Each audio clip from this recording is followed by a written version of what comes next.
거룩함을 추구하십시오라는 제목으로 말씀 전하고 기도하고자 합니다. 데살로니가 교회는 바울이 2차 선교 여행 중에 개척된 교회입니다. 유대교 회당에서 3주간 복음을 전했는데 그때 경건한 유대인들과 경건한 사람들과 그리고 기부인들이 바울의 복음을 듣고 따라 예수를 믿는 사람들이 많이 생겼습니다. 그러자 유대교 주의자들, 특히 회당 중심의 지도자들이 예수 믿는 사람이 늘어나자 이 바울을 천하를 어지럽게 하는 자라고 고발하게 됩니다. 그래서 데살로니가 교회가 어려움에 처할 것을 염려해서 이 바울이 급하게 떠났습니다. 베레아로 떠나고 이제 고린도에 가서 이제 개척 중에 있었습니다. 그때 디모데가 디살로니가 지역에 있다가 이 고린도에 있는 바울로 와서 데살로니가 교회 소식을 전하게 되었습니다. 복음을 받아들인 3주 전엔 복음을 전했는데 복음을 받아들인 사람들이 많이 생겨났고 데살로니가에 그들을 중심으로 해서 교회가 크게 성장하고 있다는 얘기를 들었습니다. 그러나 바울은 동시에 디모데로부터 데살로니가 교회가 예수님의 부활과 재림 등 종말론에 대해서 지나치게 관심을 두고 있다는 소식을 들었습니다. 바울은 아직 신앙이 어린 데살로니가 교회가 과도하게 종말론에 빠져서 광신적인 신앙인으로 전락하는 것이 걱정이 되었습니다. 이에 바울은 그들을 위해서 죽은 자들의 부활 문제와 구원받아 하나님 나라를 기다리는 자들, 즉 그리스도인들이 이 땅에 살아가면서 어떻게 살아야 할지를 가르치는 글을 적게 되었습니다. 이 글이 데살로니가 전서 후서입니다. 오늘 읽은 4장 본문은 하나님께 부름받은 그리스도인들이 이 땅에 남아 있으면서 어떻게 살아가야 할지에 대해서 구체적으로 권면하고 있는 내용입니다. 바울이 말하고 있는 이 그리스도인이 이 땅에 살아가야 할 삶은 어떤 삶일까요? 하나님께서 어떤 삶을 살게 하기 위해서 우리를 부르신 것일까요, 여러분? 몇 가지만 살펴보겠습니다. 3절 한번 보십시오. 3절에 보면은 하나님의 뜻은 이것이니 너희의 거룩함이라. 우리를 향한 하나님의 부르심 뜻은 우리가 거룩하게 되는 것입니다. 거룩한 삶을 살라고 우리를 부른 것입니다. 우리는 예수님을 나의 죄를 대신해서 돌아가신 주님이요 구원자로 믿는 그 순간 하나님의 자녀가 되는 은혜를 받았습니다. 예수 믿으면 다 하나님 자녀입니다, 여러분. 그래서 예수님을 믿는 사람은 누구나 예외 없이 하나님을 향해서 아버지라고 자연스럽게 부릅니다. 이 땅에 아버지가 있는데 보이지 않는 하나님을 향해서 아버지라고 부르는 것 우리 힘으로 한다고 생각하지만 그렇지 않습니다. 형식적으로 아버지라 부를 수 있으나 마음에서 우러나는 마음으로 하나님을 아버지라고 부르는 것은 아들의 영이 없으면 그렇게 할 수가 없는 겁니다. 이게 성령으로 거듭난 사람만이 할 수 있는 겁니다. 누가 여러분 언제 구원받았습니까? 얘기하면은 한번 생각해 보시면 내가 하나님을 아버지라고 자연스럽게 부를 때 이미 구원받은 겁니다. 여러분 아들의 영이 있기 때문에 구원받은 겁니다. 아담이 범죄함으로 인해서 하나님의 형상, 하나님의 아들의 형상이 깨어졌습니다. 그런데 예수님을 믿음으로 인하여 우리가 이 형상이 회복되는 것입니다. 여러분 하나님의 형상은 하나님이 가지고 있는 속성이라고 할 수 있습니다. 하나님은 어떤 속성, 어떤 특성을 가지고 있을까요, 여러분? 레위기 11장 44절에 이렇게 기록되어 있습니다. 나는 여호와 너희의 하나님이라. 내가 거룩하니 너희도 몸을 구별하여 거룩하게 하고, 나는 땅에 기는 길짐승으로 말미암아 스스로 더럽히지 말라. 하나님의 대표적인 속성은 거룩함입니다. 내가 거룩하다라고 하신 것입니다. 이 거룩함이 하나님 속성이라고 자기 스스로 하나님께서 밝혔습니다. 하나님 본인께서. 당연히 그리스도인 하나님의 자녀요 하나님 형상을 받은 우리도 거룩함을 추구해야 합니다. 닮아가야 되는 것입니다. 바울이 이 얘기를 한 거예요. 데살로니가 교회 사람들에게 너희들 예수 믿고 거룩해졌으니 하나님 닮아 이제 거룩함을 추구해 가라는 것입니다. 하나님 자녀가 되었으니 하나님 닮는 삶 살아라는 것입니다. 그럼 바울은 데살로니가 성도들에게 어떤 거룩한 삶, 구체적인 삶을 살라고 권면할까요, 여러분? 첫 번째, 음란을 멀리하라고 말하고 있습니다. 쾌격에 빠지지 말라고 하고 있습니다. 3절에서 6절 보십시오. 곧 음란을 버리고 각각 거룩함과 존귀함으로 자기 아내 대할 줄을 알고 하나님을 모르는 이방인과 같이 세욕을 따르지 말고 이 일에 분수를 넘어서 행죄를 해하지 말라. 바울은 하나님의 이 뜻을 이 성과 부부 관계의 영역에서 적용하여 경고하고 있습니다. 부부 관계의 거룩함을 지켜라는 거예요. 데살로니가는 그리스란 나라의 위쪽에 있거든요. 마케도니아 지방인데 그리스의 타락한 종교 영향권에 있던 도시입니다. 도덕적, 성적인 타락이 매우 심했습니다. 여러분 그리스 신화라는 책을 읽어봤을 텐데 이 신들이 사람과 같이 성적인 행위를 하는 모습이 많이 묘사되어 있습니다. 부모가 자식을 죽이기도 하고 납치하기도 하고 간통하기도 하고 강간하기도 하고 가정 공동체를 파괴하는 행위들이 이 그리스 신화 속에 막 이렇게 난무하고 있습니다. 여러분 이게 그냥 신화의 이야기가 아닙니다. 현실을 반영하는 것입니다. 이게 다 이 그리스 신화에 언급된 것처럼 동성애, 근친상간, 부모와 자식 간에 서로 죽이고 죽는 이 살해하는 것들, 납치와 간통 등의 가정 공동체가 파괴되는 행위가 데살로니가 교회에서도 데살로니가 지역에서도 난무했습니다. 이 그리스 종교는 이러한 타락을 신적인 이름으로 용인해 주는 것입니다. 그래서 사회를 더욱 부패시키고 타락하는 이 역할을 하는 거예요. 바울은 이 데살로니가의 성적 타락에 대해서 교회 다니는 너희들은 이렇게 하지 말라고 경고하고 있는 것입니다. 이 세상의 문화에 물들지 말라는 거예요. 그리스도인은 거룩함을 지켜야 되는데 성적인 타락이 제일 먼저 언급하고 있습니다. 그만큼 우리가 정욕과 우리 영적인 일은 연결되어 있습니다. 돈과 정욕은 또 연결되어 있습니다. 그리고 거룩과 연결되어 있어요. 이 만몬신이라 하지 않습니까? 돈신과 하나님이 경쟁하지만은 동시에 정욕이 돈이 들어오면은 정욕에 빠지게 되어 있습니다. 남자가 돈을 많이 벌게 되면은 누구나 다 유혹받게 되어 있습니다. 우리나라의 거의 최고의 재벌 가문에 지금 재판이 벌어지고 있지 않습니까? 돈이 많으니까 벌어지고 있는 것입니다. 버젓이 아내를 두고도 또 남편 있는 아내를 여자를 자기가 취하잖아요. 그 이혼시키고 그리고 위자료 재판하니까 돈이 많으니까 주면 그만이니까 미안하다고 끝내려고 하고 있는 것입니다. 그러면 돈이 정욕과 연결되어 있습니다. 거룩한 삶 살기 위해서 물질과 이 돈 문제도 잘 관리해야 됩니다. 그리고 정욕도 굉장히 영적으로 생활을 못하게 하는 것입니다. 오늘날 한국 사회의 음란함 아무리 생각해도 이 데살로니가 지역과 비교해도 뒤지지 않을 것 같습니다. 한국 사회의 불륜이 너무나 대중화되고 너무나 많으니까 간통죄가 이제 폐지되어 버렸습니다.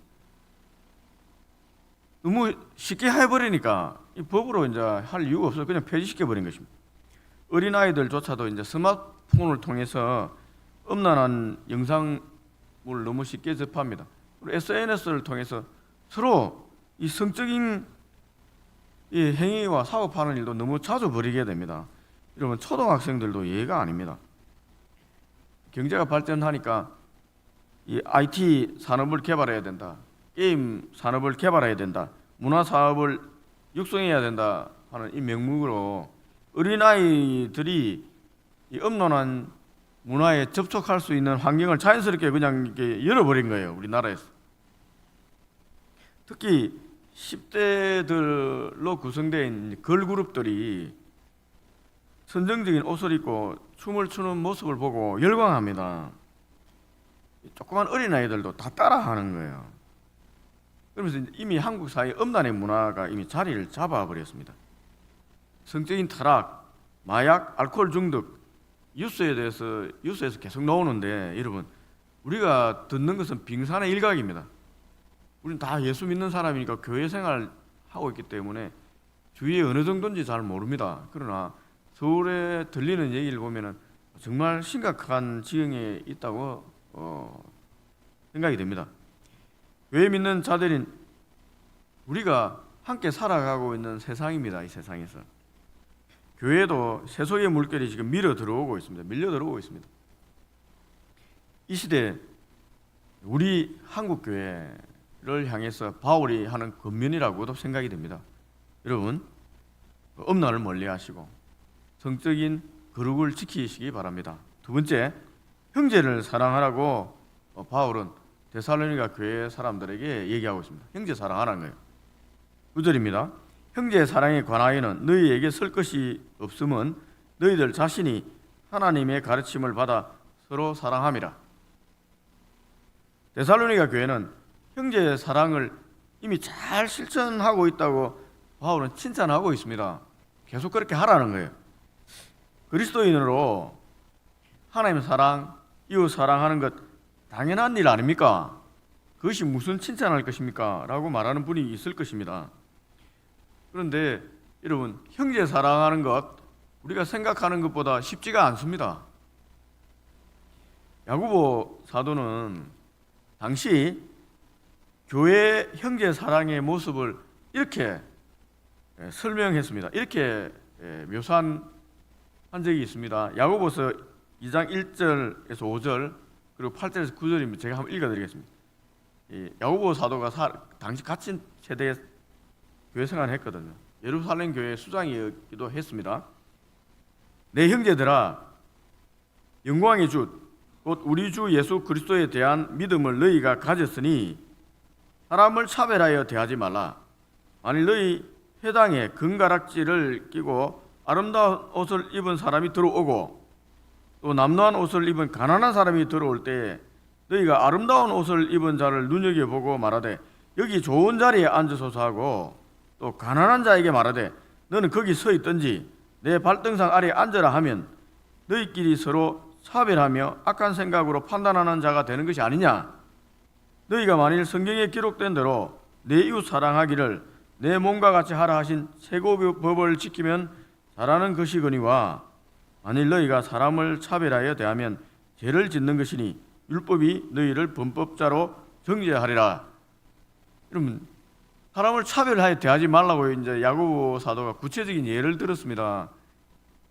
좋은 옷을 입고 금가락지를 끼고는 부자 교인이 들어오면은 이 앞에 앉으세요 하고 가난하고 남루한 옷을 입은 사람이 들어오면 너 뒤에 앉든지 서든지 마음대로 해라 하고 사람을 대하는 모습이 교회에 있었던 것입니다.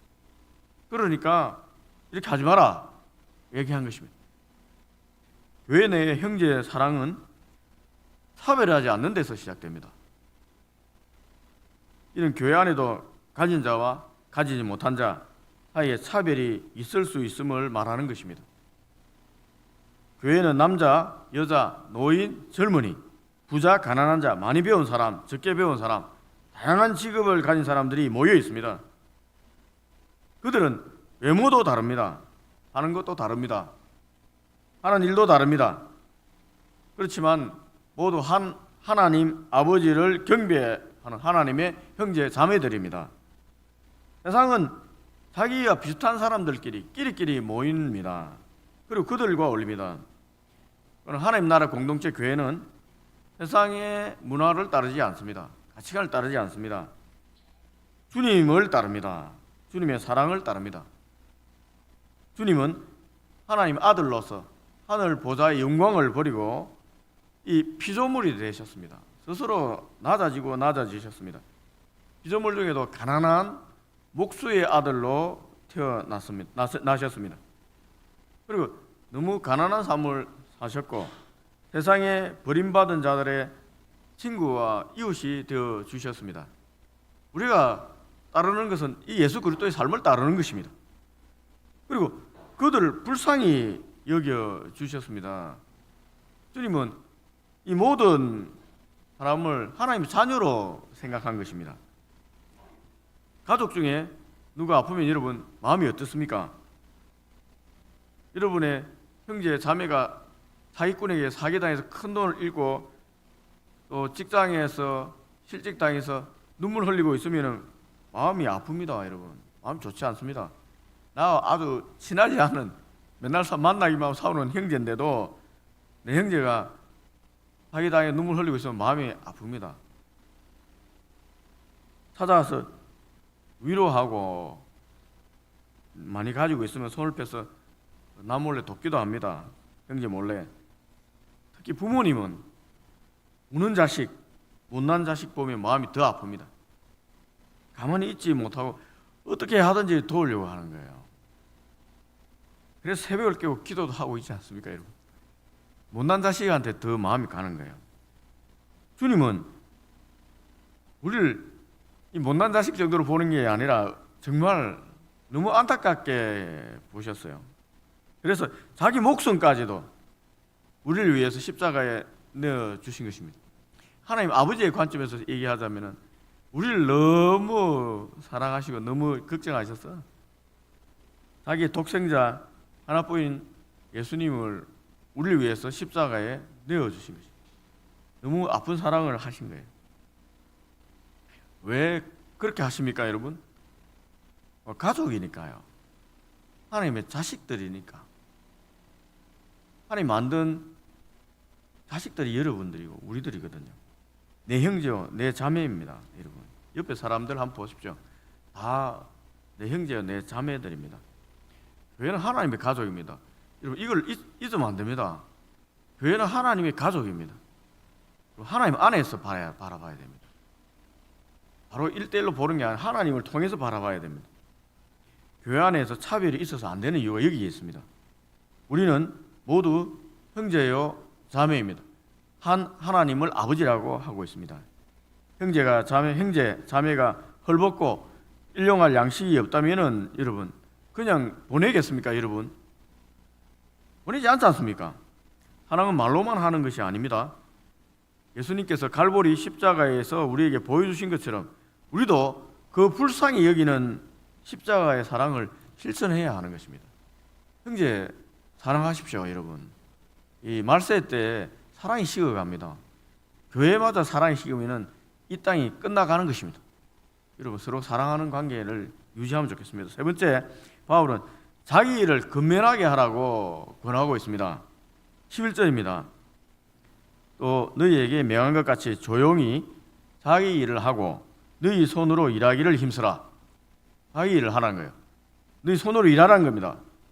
믿음이 좋고 성령이 충만하다고 하는 사람들 중에 생계를 소홀히 하고 오직 교회에서 교회 일만 하는 사람들이 많이 있습니다. 이런 사람들은 보기에는 대단한 신앙을 가진 사람으로 보입니다. 그러나 우리가 깊이 생각해 보면 아닙니다, 여러분. 그렇지 않을 수도 있습니다. 생계를 내팽개치고 교회에만 몰두하는 것 과연 하나님이 원하시는 일일까요, 여러분? 흥분된 상태로 신앙생활을 하는 것이 하나님이 원하시는 거룩함입니까? 물론 하나님의 특별한 임재나 기도 응답을 체험하고 기쁨에 충만해서 한동안 그렇게 할 수도 있습니다, 여러분. 그러나 지속적으로 그러한 삶을 계속 산다는 것 불가능합니다. 그렇게 살 수 없습니다, 여러분. 일용할 양식을 위해서 일할 때는 일해야 합니다. 바울도 선교를 하면서 텐트 만드는 일을 통해서 생계를 해결했습니다. 바울같이 위대한 사도 교회를 개척했으면 교회에 놓는 것들 가지고 편하게 살 수 있는데도 자기는 텐트 만드는 일하면서 해결한 거예요. 왜 그랬습니까? 하나님을 신앙하는 사람으로서 품위를 지키고 다른 사람에게 신세를 지지 않음으로써 하나님의 영광을 가리지 않기 위해서 그런 것입니다. 하나님 뜻은 우리가 삶 속에서 근면하게 자기 손으로 열심히 일하여 궁핍함이 없게 하는 것입니다. 가능하면은 열심히 일해서 자기 스스로 생계를 책임지면 좋겠습니다. 여러분, 물론 어렵고 힘든 사람들은 하나님 또 다른 은혜가 있습니다. 말씀을 맺고자 합니다. 바울은 하나님께서 우리를 부르신 뜻이 거룩함에 있다고 말하고 있습니다. 거룩한 삶을 살기 위해서 여러분, 바울이 얘기한 구체적인 삶을 실천해야 합니다. 첫 번째, 음란을 멀리하고 자기 아내를 거룩하고 존중이 대해야 하며 세욕에 빠져 분수를 넘어서 형제 자매를 해치는 일이 없어야 합니다. 가정 벗어나서 성행위를 하지 말라는 거예요, 여러분. 한계를 정하라는 것입니다. 둘째, 형제를 사랑해야 합니다. 교회 내에서 형제 자매를 빈부나 사회적 지위로 차별하지 말고 형제가 어려움에 처했을 때 도와주라는 것입니다. 하나님은 말로만 하는 것이 아니기 때문입니다. 세 번째, 자기 일을 근면하게 해야 합니다. 조용히 자신의 일을 하고 자기 손으로 힘써 일하며 품위 있게 살며 아무에게도 신세를 지지 않도록 노력해야 합니다. 이러한 것들이 예수님을 믿는 우리에게 요구되는 실제적인 거룩한 삶입니다. 만약 우리가 이러한 거룩한 삶 살지 못한다면 하나님의 뜻을 저버린 자가 되는 것입니다. 7절 8절 말씀입니다. 하나님이 우리를 부르심은 부정하게 하심이 아니요 거룩하게 하심이니 그러므로 저버리는 자는 사람을 저버림이 아니요 너희에게 그의 성령을 주신 하나님을 저버림이니라. 오늘 이 시간 우리가 그리스도의 부르심에 합당하게 살아가고 있는지 한번 점검하면 좋겠습니다. 그렇지 못하다면 하나님께서 우리를 부르신 뜻인 거룩한 삶, 거룩함 회복하는 시간 되면 좋겠습니다. 기도하겠습니다.